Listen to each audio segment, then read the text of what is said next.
Hey guys, what's up and welcome to another episode of the TheGoodCastShow. So we're taking a break from politics and diving into healthcare and particular special needs care as well. So my guest today, who's going to be talking a lot about it, is a distinguished professional who has seamlessly integrated a multifaceted career as a lawyer, lecturer, researcher and author. And guest is, most important of all, she's my neighbor. So that's a highlight there. With a robust background in intellectual property and competition law, she has built her expertise through years of legal practice and academic engagement. Now, her personal journey took a transformative turn in 2000 following her son's ASD diagnosis, in which she inspired her to delve into the field of special needs education. Motivated by a deep commitment to supporting families navigating similar challenges, she embraced the role of Principal of Taarana. In this capacity, she continues to advocate for inclusive educational practices and providing vital guidance to parents and children with development disabilities, all while drawing on her rich professional and personal experience. So please welcome my guest today, Dr. Sunitha Sivakumaran. How are you, Doctor? I'm good, Vinod. Yes. So I want to, of course, the white elephant in the room is that you are a lawyer and then you went to education, particularly special needs. So what inspired this transformation? Okay, so as you mentioned just now, I was in legal practice until I found that, until my child's diagnosis. And then I actually went into teaching law. So the reason why I switched from legal practice to teaching is because it gave me time for my son. So he would actually go to a school or a training center in the morning, and then I would be home by about 2 o'clock. So I had enough time to, cut him around and so forth. And then this just went on. And then, of course, in the year 2020, when we had the pandemic, that's when it occurred to me, I have been looking at things like enabling him to read, write, and of course, self-help skills. But what about the emotional aspect of it? Okay, that we didn't cater for that. And many a times, I don't know, you must have heard as well, he will just go berserk in the house because he was not able to express his frustration. So in our case, it was easy. If you're not happy, you're down, you just call up a friend and then you can talk to your friend about it. But in the case of this child, he was not able to express himself. Hence, he was becoming aggressive, taking it out on us. And that's when I started reading, how to help this child cope with the situation because we couldn't take him out. He was confined to the four walls of the house. So it was very, very challenging. And then when I started reading, I realized that whatever I did with regards to his social and emotional learning was all wrong. Because I was treating him like my other child, focusing on the basic stuff that any parent would. So when I started reading, and then me and my husband, we started talking about it and said that, hey, we shouldn't have done this, we shouldn't have done that. And it just went on like that. And then I actually had to, I'm going to be very open, I actually had to go and see a psychologist to determine whether, the approach that we were taking was actually right. Because we were so worried that he will get worse with time, because we were all staying in the same house, under the same roof, only 3 different levels, and, we were moving around. So when I approached the psychologist and when he told me, yeah, Sunitha, you're on the right path, you're doing this, but again, this. So then I became a bit more confident and I said, okay, I'm going to start implementing this. And then I realized, yes, there were some differences. Now, it so happened in December that year, me and my friend, we went to Penang for a holiday and we met the head of foundation. Rhythm, is it? Rhythm Foundation. Yeah. She was there as well. And they were looking for a principal. So she spoke to me and she said, we're looking for a principal. And even at that point in time, I just told her, I said, okay, when I get back to KL, I'll ask my son's teachers to see, if they would be interested. And then after talking to me, she actually asked me, she said, maybe you can consider, because you've got so many years experience. So that is when it occurred to me. And surprisingly, when I came back and told my husband, of course, he was like, no, you're not doing that. If we have one child in the house to handle, why are you taking on this? But I spoke to some friends, and in fact, both my parents were very supportive. They said, Sunitha, since you have actually gone on, you have experience, you may not have a paper qualification, but you have got hands-on experience working with a child. And now that you've even, been liaising with the psychologists and getting information, why won't you share this information to other parents? Because there are so many parents out there who will be having or facing the same difficulties as well. So why won't you give it a try? And that's how it all started. in the year 2021. I mean, of course, this entire discussion will be revolving around special needs care for kids and all that. But I'm a parent now. Parenting is not easy. Easy. Yes, you second guess yourself all the time, and you're worried about you. It's hard to stay in the present. You keep thinking about the future and all that kind of stuff. But I think very little is discussed about the parents who handle special needs children. Right? I mean, Yes. what was it like for you? I mean, how difficult, or what are the challenges? Or I mean, how was it? It was not easy, Vinod. I think, accepting that your child is on the spectrum itself, to accept itself, it's a very bitter pill to swallow, right? So for me, I'll tell you, it was indeed very, very difficult because growing up as a child, I would safely say that I never knew what it is to have a problem because, life was good. My parents were very kind to me. They gave me whatever I needed and everything was smooth sailing. So it's like you finish your primary education, secondary education, pre-university, go to university, come back, and then you start chambering and then you get called to the bar, you work. So everything was smooth sailing until the year 2000. Okay, so even my elder child, when he was born, and he started speaking a bit later, but then everything just sort of fell into place. So when I had my second child, Vishaka, I started comparing and I said, hey, why isn't this boy doing this? The older one started doing this. He could speak, he could do this, he could do that. And why is it that this boy? So at the back, sometimes I think as mothers, our instinct is right, So I used to read this book by Dr. Miriam Steppert. She used to talk about how to raise an intelligent child. So I started using all those that, whatever I read. And then one day I told my husband, I said, hey, I think there's something wrong with this boy, And men being men, no lah. I've had the same conversation with my wife. Yeah, you're just overreacting, give him time. And then I said, no. So from the day I found out, it was not easy. Because even at that point in time, although the doctor who told me this, I'll never forget her name. Her name is Dr. Vigneswari. She's a pediatric neurologist. She ran some tests and then she just told me, Sunitha, I got to tell you, your child is not normal. I tell you, I can still remember, so vividly. All that happened was I started crying, and my maid was with me as well, and she started crying, not understanding why I'm crying, okay? And she just said, okay, after this, you have to take him to a speech therapist, you have to take him to occupational therapist, you have to take him to this person, that person. And then my husband walks into the room because it's the same hospital where he was working. Husband walks into the room and then I repeated. And I could see his face just changed. So both of us just kept mum. I carried my child, I went back, my husband went back to work. Sorry, how old was your child then? When 2 plus. 2 plus. Okay. So that's when it was a very difficult decision in the year 2000 whether I should give up practice or whether I continue with practice. And at that point in time, we didn't have many centers like what we have today. So we had to run all over the place to seek assistance. So I used to go to Ulu Klang for ABA therapy. Then I used to go to, what is this place? Taman Desa for speech therapy. And I used to go to SS2 for occupational therapy. So can you imagine? I'm just running around all over the place. So finally I decided, okay, I think I cannot continue with this job. I have to switch. And so that's what made me switch actually from legal practice, because I thought if I do not intervene now, then, once I've missed that period, and that will be it.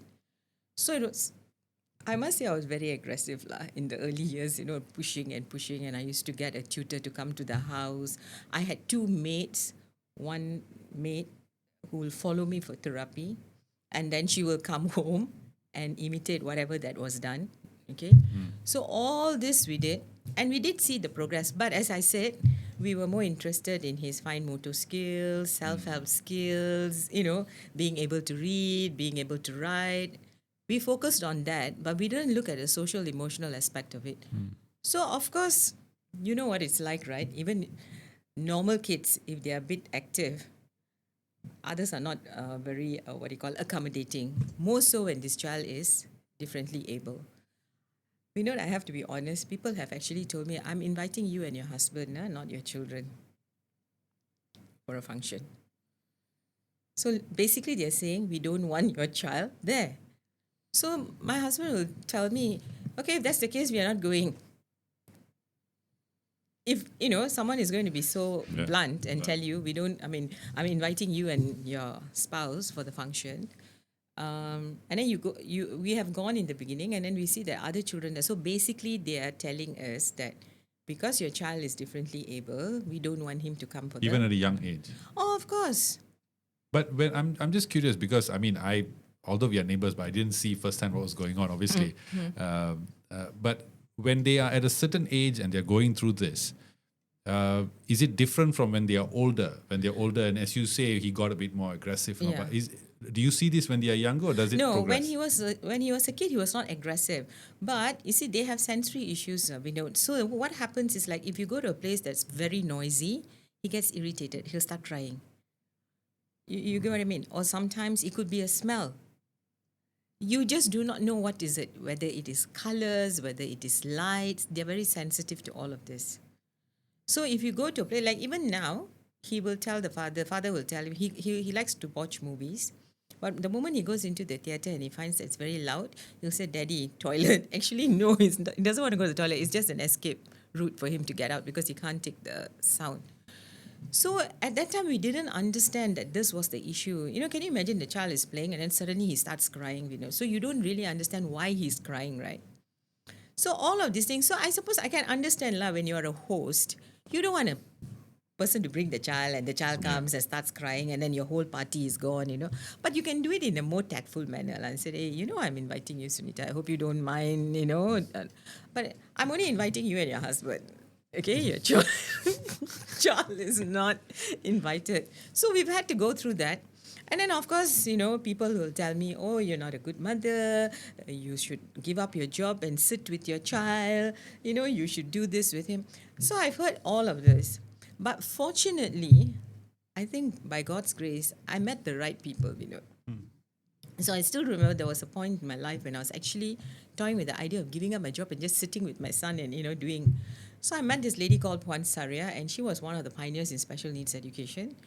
And she was actually running this Kiwani Center.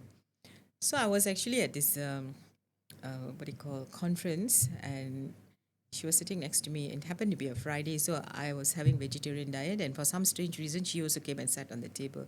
So we started talking, and then she was telling me about what she does and everything. And then I told her, I said, I'm really interested in what you're doing. Can I come over to your place and see, how you're managing this place? And then she said, yeah, sure. So hers was in Damansara Perdana. I'm talking about 2004 when that area was very, very new. Okay. So I think there was an Orang Asli settlement there. And then when the government took over or the developers took over the land, they built the houses and gave the Orang Aslis to live in those houses. But those people didn't know how to live. And what they did, they rented the houses to others. How enterprising. Yes. So that lady had actually rented one of those houses and she was running a Kiwani center there. So I went in and I spoke to her and everything. And then I was telling her, then she was asking me, why are you interested? You're a lecturer, but why do you want to know about all of these things? And I told her, I have a child, blah, blah, blah. And I was telling her, I said, I really want to give up my job and do what I think I should do for my son. So she was just listening to me and I was very proudly telling her what I have done and what my plans for the future. After listening to me, she said, yeah, brilliant idea, Sunitha, but my advice to you is don't give up your job. So when I asked her why, I said, why do you say that? She said, you are already emotionally affected, disturbed by what has happened in your life. Now, can you imagine if you gave up your job and you sat in the house with him, you'll become a very frustrated person. Yeah. Because as a mother, even if it's a mainstream child, your expectations when it comes to your child is different from a student whom you're teaching. Because if it's a student and if the student doesn't master what you teach, you are okay to teach it again tomorrow. You will repeat it because it's your job. But if your child doesn't master, you will take it out on your child. You will get angry. You will probably start hitting the child or scolding. There'll be some form of abuse, whether it's physical or verbal. So what is going to happen? The relationship between you and the child is going to be strained. And as a result of that, whatever you plan to do will fail. So she said, can you, Wow. isn't it amazing? Yeah. So she told me, she said, can you not give up your job? Have you handed in your resignation? I said, no. She said, can you not give up your job? Instead, you go out, work, get the money, and give it to someone who's not emotionally connected to your kid. Because when the person is not emotionally connected to your kid, it is just a job. Even if the person has to teach the child 10 times, the person will have no issues. At the most, he or she will get upset. So what is this? I'm teaching him 10 times.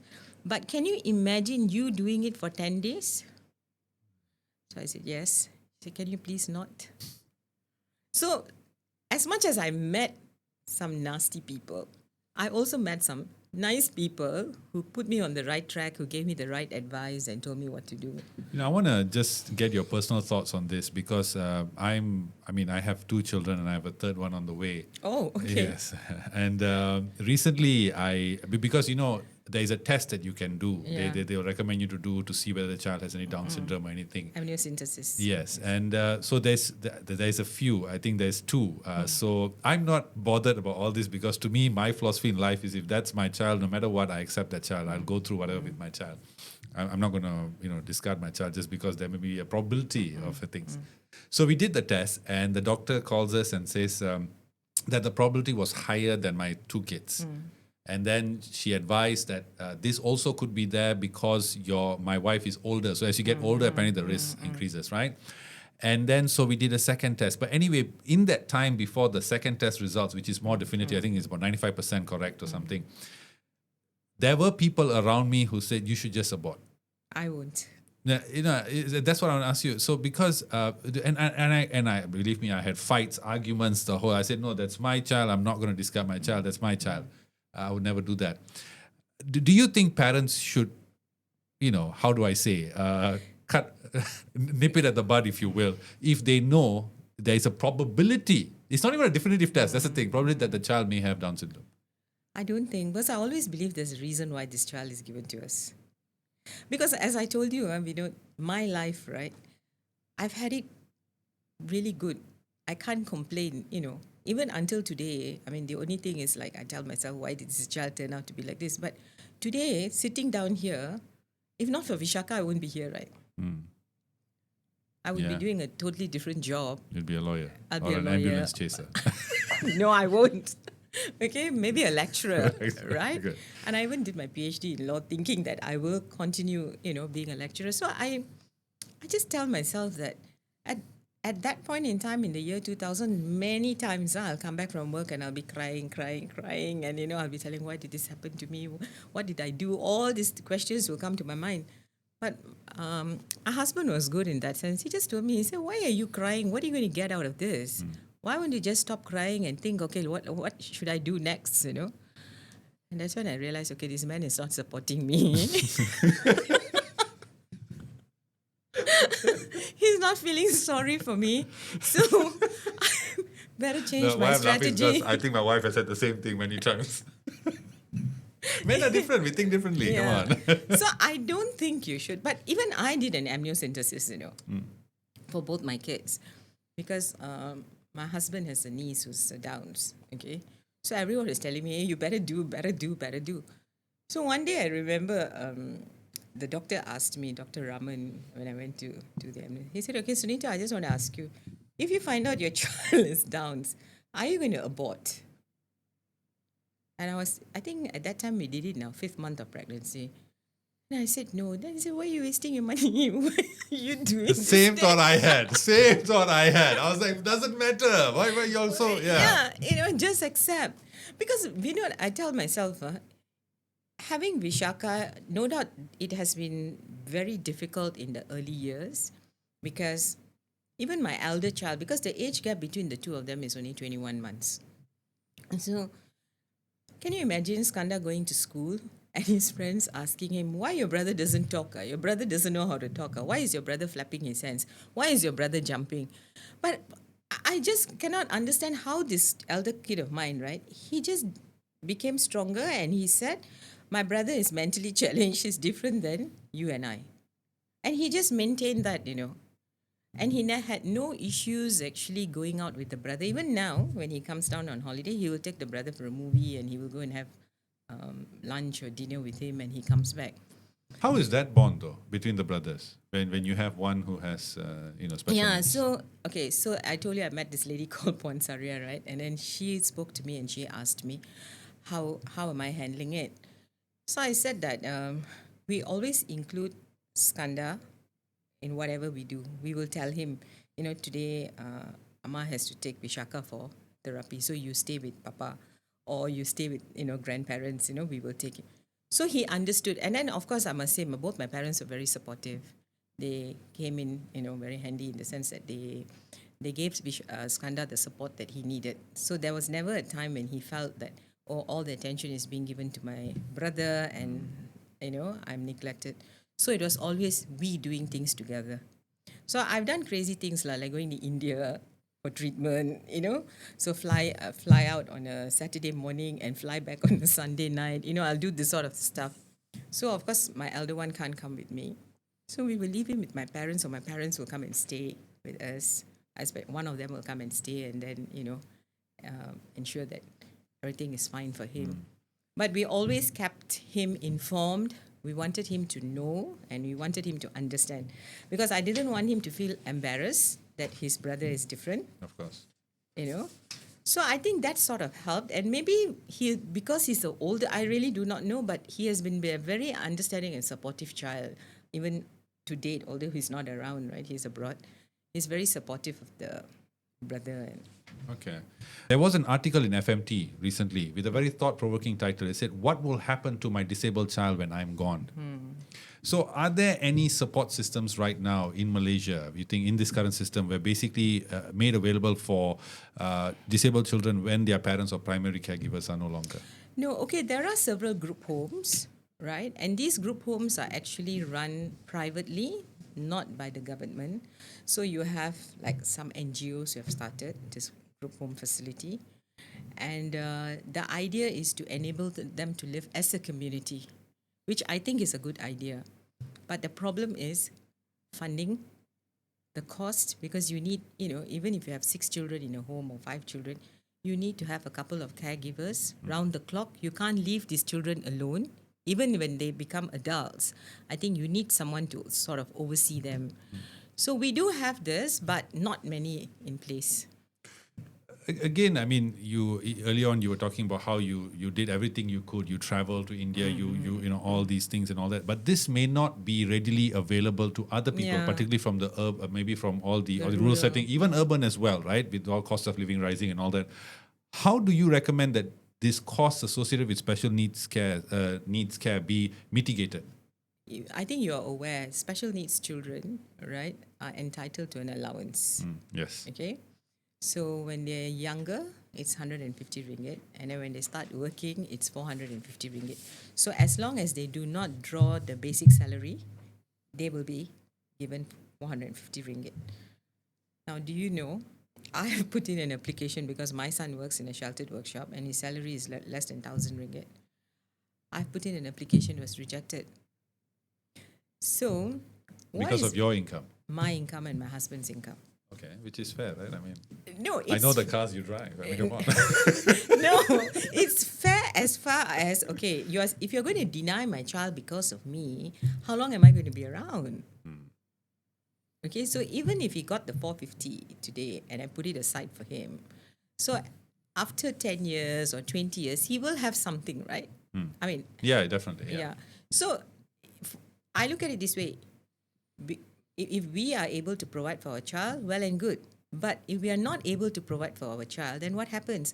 And there are many people who are not even aware of this facility, right? There's this provision in place. And then I am also given to understand for those of them who have been given this allowance for, say, 20 years, okay, because I've got friends who are blind. They told me that facility was withdrawn. They said, okay, you have benefited from the system for 20 years, so now we have to give others. Okay? So, yeah, going back to your question, I will still say that when it comes to, okay, you can have all these provisions and facilities, etc., but if there is no mechanism to ensure that, the right is done, the right thing is done, definitely the money will just disappear somewhere. But let's give a balanced take on this issue. And I think I want to quote some, because from the perspective of the government, because I think I like to keep things balanced as well. So in the budget 2025, they have given focus to autism and the special needs care. And how they did, and this is from your article in the Sun that came out yesterday. You say that there is an allocation of 1.3 billion for persons with disabilities, which you say very kindly, it represents more than a financial commitment, but instead a moral statement about what we aspire to be as a society. Lovely, I loved it. I think Anwar would love to read that. Another thing, but other than that, they also have other initiatives. They have 11 new Permata centers to be built in for autistic children in Kelantan, Terengganu, Sabah, Sarawak. 2 new special needs schools in Tuaran, Sabah and JB at a cost of 300 million. Monthly allowance of 150 for special needs students, which will be continued to be provided to more than 110,000 students, which is involving an allocation of 200 million. Tuition fee assistance for autistic children to ease the burden of parents, benefiting 30,000 autistic children with a fund of 15 million. Comfortable and inclusive learning environment, which is 10 million allocated to help private autistic schools under MOE with their learning facilities. Autism Service Center to benefit autism community with an allocation of 5 million. And as for taxpayers, a tax relief for expenses on treatment and rehabilitation of autistic children will be increased from 6,000 to 6,000 from 4,000. Isn't all this enough, or do we need more? On paper, it seems enough. Yeah. But in reality, I do not know because, okay, going back to that 150 ringgit a month, I'm not sure if you're aware, if a child is not registered with the government school, the child will not get that allowance. So all this allowance will only be provided if the child, for example, 150, the child goes to a government school. If the child goes to a private center, the child is not entitled to that. And then if you talk about the 450, like what I told you, my son doesn't get it. Okay, so when you look at the criteria, it doesn't say that, if parents' income is beyond this, you are not entitled to. It seems like every child who has an OKU card, right, and who's working and who draws an income which is lesser than the basic salary, that child should be entitled to the 450. But it doesn't happen. And then you can have all these schools, but again, the school, now the other issue that we are having with schools is this, whether we have sufficient teachers, manpower to manage. Because if you look at the documentation and so forth, right, by right there should be a ratio of 6 to 1. 6 to 1. Okay, but in reality, it doesn't happen. You'll have like 25 students and 3 teachers in the class and maybe 2 teachers assistant. And you can't have children with various disability in one class. You can never do an activity. So like me, I'm the principal of Taarana. I have actually made it clear that when it comes to early intervention, it has to be one-to-one because each child has got different needs that needs to be addressed. So if you have a group setting, say for example 6 students, how do you attend to the child? Because one child needs toilet training, the other one needs training for self-feeding and so forth. So how are you going to manage all 6 at the same time? So that is why we do one-to-one. But in the case of government schools, they're not able to do it. So what happens is they will put all the students in the same class, and then you'll have 3 or 4 teachers, and then you are there from morning 7:30 to 12:30 or so. Now, I want to, again, go back to your article in The Sun, which you wrote on special needs care in the Malaysian context. And this a quote from that, which I liked. It said, "The truth is stark. Our growing needs far outpace our current resources. Funding alone cannot bridge this gap. What we require is a fundamental reimagining of special needs education, one that goes beyond infrastructure and touches the very heart of human potential." Now, what do you mean when you say reimagining of special needs education? How can we reimagine this sector? What I think the mindset has to change. We cannot treat these children like mainstream students. Okay, like when you and I went to school, we probably had 5 classes or 4 classes, and students were just put together. And here, as I mentioned, when you talk about disability, there are various disability. You have got, even when you say a child is autistic, the child is on the spectrum. ASD is a spectrum. So you can have from this end to that end, right? So now we got to ask ourselves, what is it that we need to teach them? What are we going to teach them, right? And if you ask me, yeah, you have to teach them some functional academics, like how to, read or write. And today writing is not even an important thing because all of us are using gadgets, right? But I think what is important is, to me, the social emotional learning part of it, right? Teaching this child to sort of adapt to the society that we're living in, right? Teach them life skills so that they will be able to function just like you and I. But it's not going to be very easy. It's going to be very challenging. So I think this is what is important. And then, of course, crafting a curriculum which is suitable or which will cater.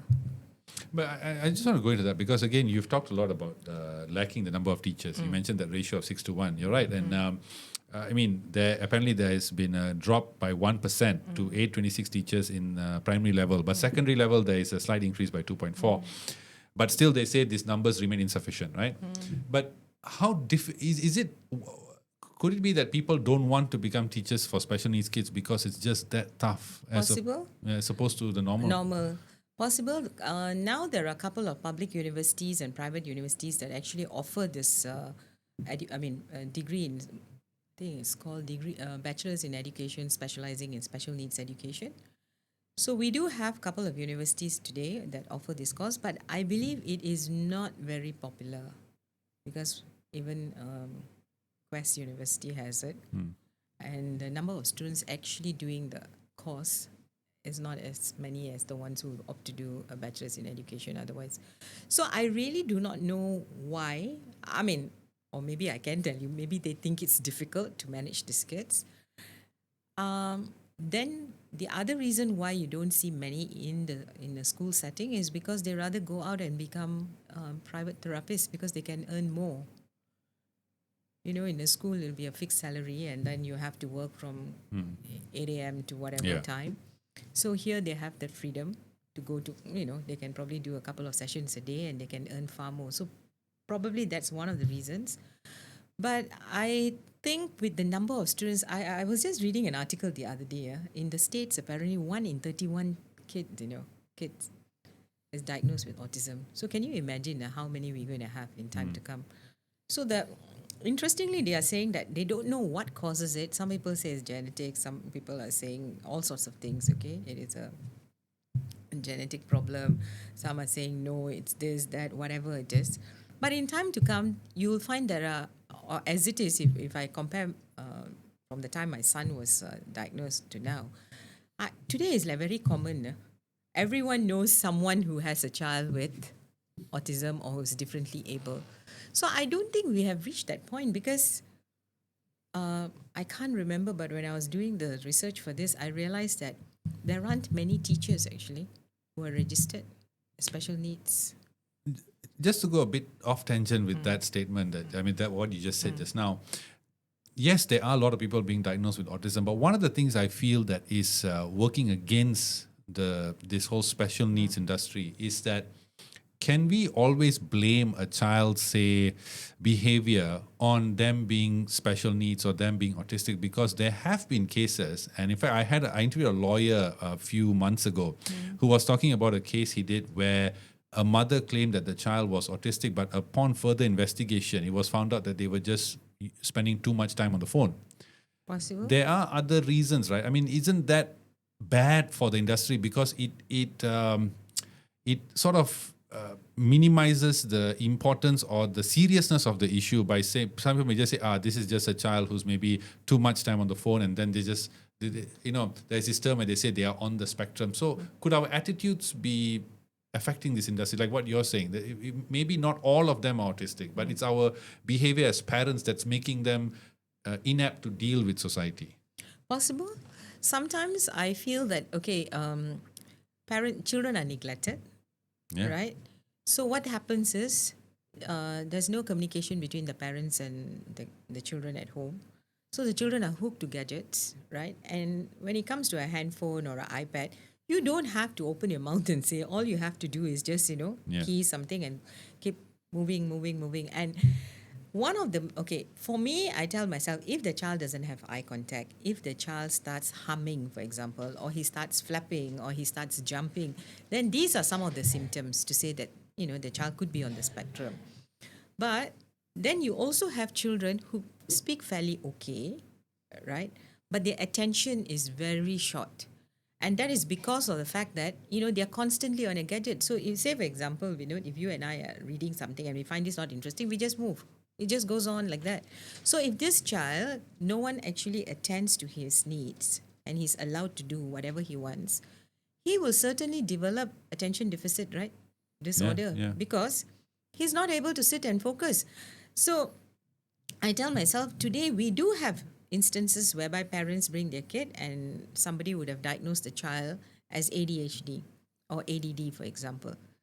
Then we realize, hey, this boy speaks so well. He's so, I shouldn't use the word manipulative, but he knows. He can even say things like, you hit me just now when, you just held his hands, and the teacher just holds his hands and he said, you hit me.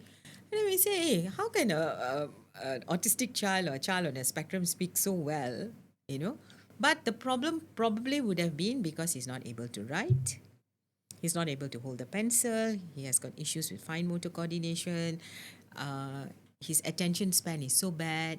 And then when he's not given something, he will throw himself on the floor and he will cry. So these are some of the traits. And then probably someone would have just given him a diagnosis, given the parents a diagnosis and said, your child is on the spectrum. But they're smart. They don't tell them exactly what. They said, oh, he's on the spectrum. On this end of the spectrum, not on that end of the spectrum. And then, parents think that they have to. So many a times you have that. We do have instances whereby the child has been diagnosed and then later we find that actually not all of them are really on the spectrum. Some could be global developmental delay, learning disorder, learning disability. It could be any one of those. Now, just another thing, we talked about this as well just now about urban versus rural children, right? So the DOSM, the Department of Statistics Malaysia in 2023 said that there were 736,607 persons with disabilities, making up 2.2% of Malaysia's population. However, only a fraction of them are enrolled in government schools. Many children in rural areas remain at home due to limited accessibility, infrastructure, awareness, and diagnosis. Can a child with special needs be cared for at home? My answer will be no.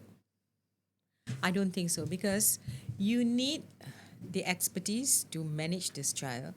And normally when you send a child to a therapist, right, like what I mentioned just now, either a speech therapist or an occupational therapist, these people have the expertise, as to how to handle the situation. So by virtue of us sending the child there, we are also exposed to some form of training because, say for example, toileting skills, okay? Many of us, when the child is young, you put the child on the potty and then you hope that every day putting the child on the potty at this particular time, the child will learn. But in the case of these children, there's no awareness. They can't even sense that feeling of fullness and they want to go and urinate. Okay, so how do we do this? So the occupational therapist will normally teach us how to do it. So if it's a child who's verbal, then you can just tell the child, okay, we put on a training pants for the kid and we say, okay, now it's 8 o'clock. At 8:30, we will show the child, we use picture exchange communication. We will show the child, okay, it's toilet time. Take the child, put him on the toilet. Whether he urinates or not doesn't matter, but you just want to expose him to that idea of going to the toilet. Then you bring him back. And then after half an hour, you take him back again. So the idea is that the child will first learn to go and urinate in the toilet bowl, right?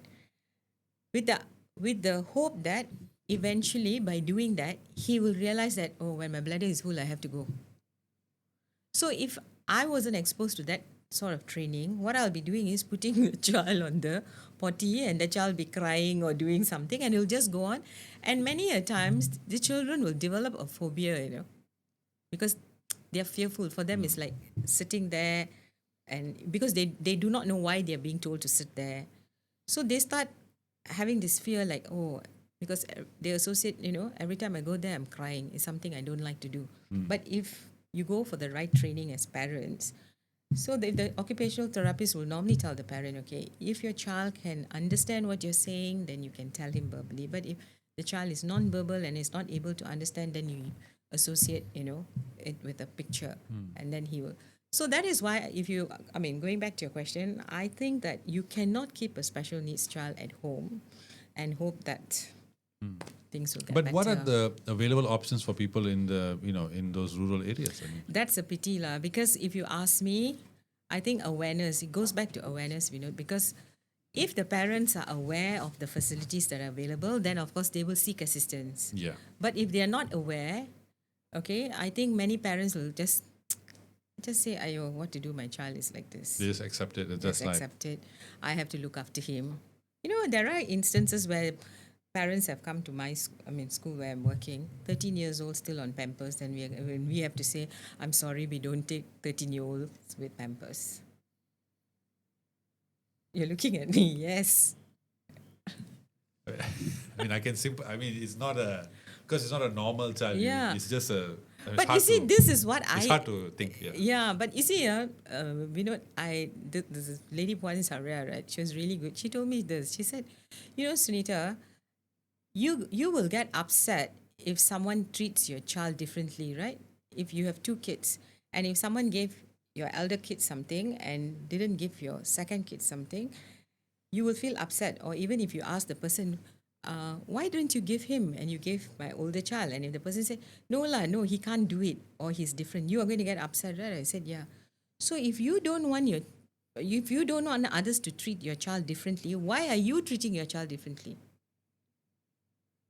Why are you pampering the child and making him invalid, but you are unhappy when someone treats him like an invalid?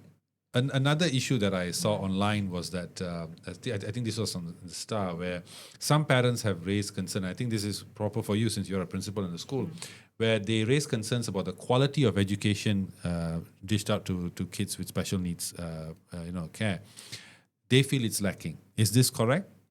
No, actually, the government, MOE, has got a very good curriculum in place. But as I said, the implementation of the curriculum is a challenge, because due to, the challenges I mentioned just now, you have children with various diagnoses and capabilities in one class.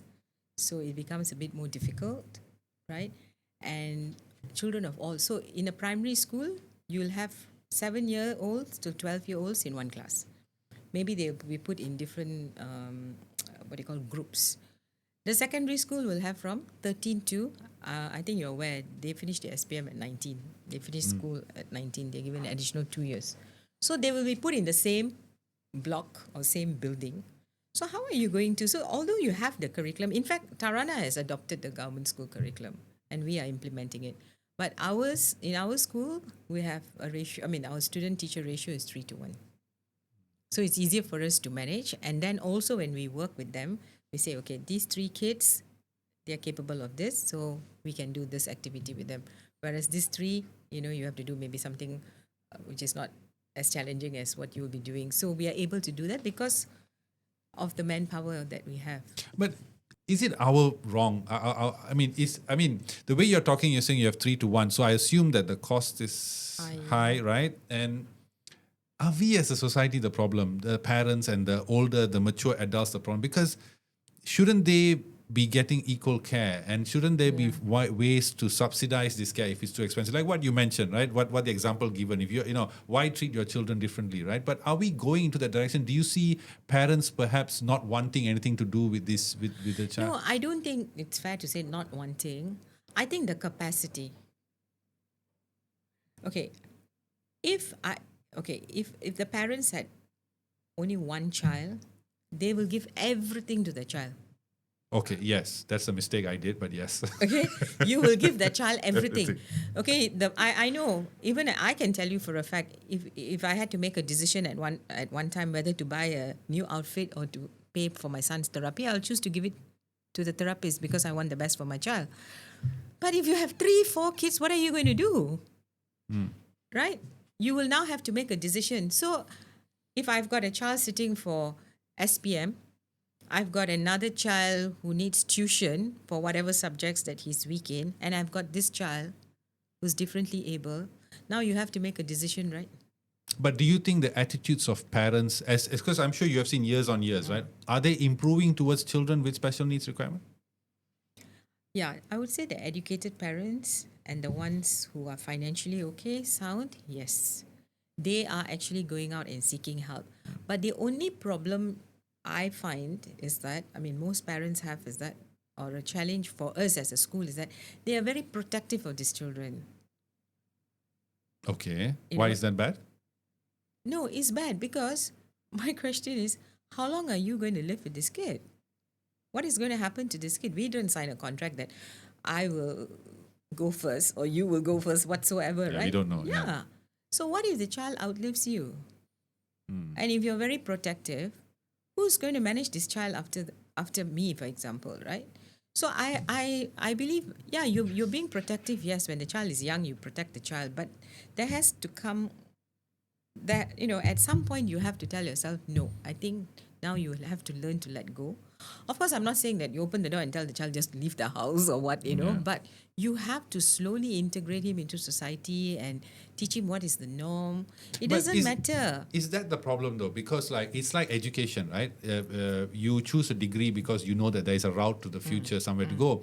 When we see children with Down syndrome or people who need special needs care, you tend to not be able to see that route. So maybe that's the reason they fear. And so that's an interesting point you bring up. Like you, for example, you have lived through that now. So what is the life after school for this for kids who have special needs? Okay, actually, if you look at the Malaysian MOE curriculum, right, they are just focusing on vocational training and life skills. Okay, so they have got three different levels. The students are categorized into three different categories, and the ones, Asperger's, I'm sure you've heard of Asperger's. So yeah. they are the ones who can go to school and function like you and I. Oh, Okay, I thought Asperger's were the ones who are no, no, violent, no, no, no, no, anger and all that. no, no. No, okay. They are the ones who can, but they have got issues with interpersonal skills. They will not be able to communicate like you and I. They are more withdrawn and more reserved and so forth. But they are normally very good in maths, physics, that sort of thing. So those children will pass an exam. Okay. In fact, 2 years ago, I met a autistic person who has completed his PhD. He said his mom pushed him and pushed him and pushed him, and he's completed Wow, his really? PhD. Yes, Chinese guy. And he had this badge, I have autism. And he is the one who gave me that idea. He said, Sunita, you better get that badge for your son so that when he goes out and if he does something, right, the person who's, communicating with him or is attending to him will understand why he's behaving in that particular manner. So he had this badge and I thought it was very peculiar. Why is he so proud of the fact, So I was talking to him and I asked him, I said, why do you wear this badge? And then he told me, he said, no, so that people will understand why I'm behaving in a particular way. So that particular day, we were actually having a roundtable discussion. And, I don't know whether you know, one of the traits of autism is they're very rigid. Okay. So if you give them a schedule and you say that, okay, 8 o'clock is this, 9 o'clock is this, 10 o'clock, you jolly well follow. If you're going to change, then you have to tell them in advance, okay, there's going to be a slight change because of this. So that day, the itinerary for the day had to be changed for some reason. And he got all flustered. And then later, so he had to present during that discussion. He was all flustered and he was upset.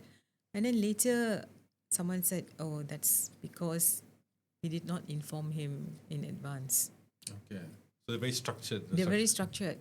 But And- do you think that people should be maybe? I mean, and this is for people who are maybe on the normal side or whatever you want to call it.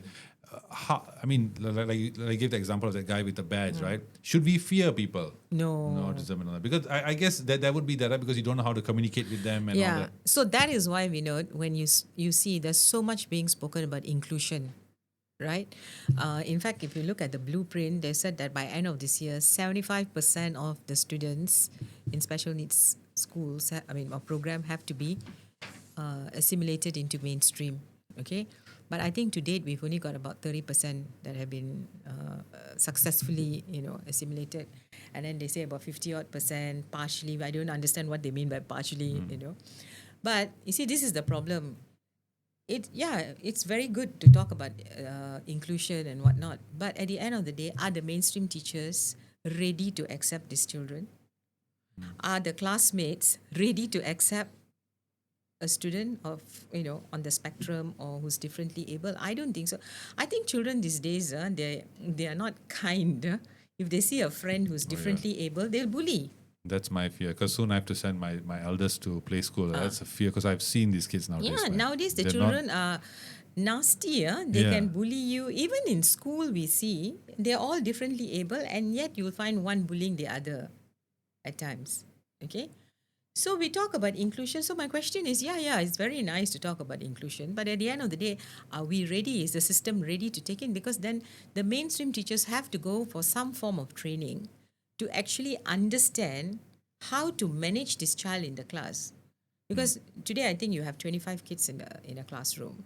So if you have, one or two who are differently able, how are you going to manage this child? And then are the other children? So that means from a very young age, maybe even from primary school, the mainstream kids have to be taught how to accommodate their friends who are different. Now, I just want to see whether, I think parents need also a focus in this. The stakeholders are people like you all, who go through so much and really, it has to be talked about. What is your advice to parents who are currently where you were before, raising a child and just finding out the child has special needs and all that? What's your advice to them? Okay, I would say don't have any expectations, because if once you start having expectations and if the child doesn't achieve, then you become frustrated, So best is to work with zero expectations. I know it's difficult. Expose the child to the various, care or therapy that you think is required. And then you will find that these children, I just tell them, I would like to tell them, never give up. Just because your child can't read and write and pass an exam like your neighbor's child or your other kid, doesn't mean this child is a write-off. Because I feel that not all, but most of them will have a hidden talent. And I think as parents, our job is to actually expose them to the various, whatever, like lessons or not therapy, but as many, classes or different forms of intervention. And you will finally achieve what you want, but it's just that the time you take to achieve will differ from parent to parent. Does it get better? The journey of a parent? It gets better because, like, as I said, my son is 26 plus now. He works in a sheltered workshop. And then I exposed him to music, hoping that because I have a piano in the house, I thought, okay, maybe he will, but he started pinching the teacher because he was frustrated. So then I exposed him to art, and he took to art. Oh. I think your mom has one of his pieces. Really? Yeah. Okay. So, he took to art. Strangely, he took to art. And until today, he goes for art. Oh, nice. Because only thing to him, he will only paint when he goes to Teacher Joy's house. Okay. Because that's art. Because his association, with teacher and art, that sort of thing. So he does that. So I think that because I've spoken to some of the parents, right? Because I'm actually in the national support group, because there is a support group. There are various support groups, but this is one of the bigger ones. And you find that a lot of parents today are doing things like baking, painting, martial arts, swimming, lawn bowling. So there are a lot of people out there today who are actually providing this sort of services to expose these children. In fact, recently, I think some kids from a center in Puchong, they took part in some international lawn bowling competition and they were the champions. Oh, nice. Yeah. No, it's a good thing, I guess. I talk to parents like y'all, because y'all already, but and I am like, I have so many things to do.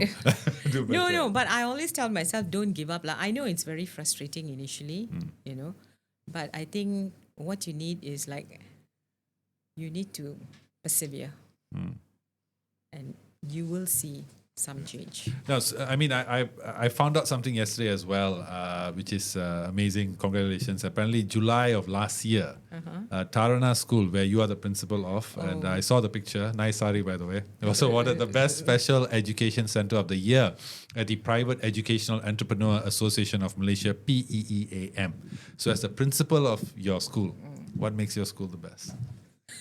I'm So going now to ask you to blow your marketing. trumpet. Yeah, marketing, yeah.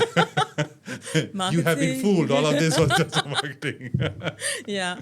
So actually, if you ask me, because we had to go, it was like various layers. We had to submit the application, then they kept questioning us. Then they actually came to the school to, in fact, check, on whatever that we say to verify whether what we said was actually true. Okay, I don't want to brag, but I'm going to. I think we have a fantastic curriculum in place. Okay. Okay. So although it is called Pusat Pendidikan Khas Sinaran, so Pusat means center, but we run it very much like a school. Okay. So we have got different programs. We have the early intervention program for children between the age of 4 and 7.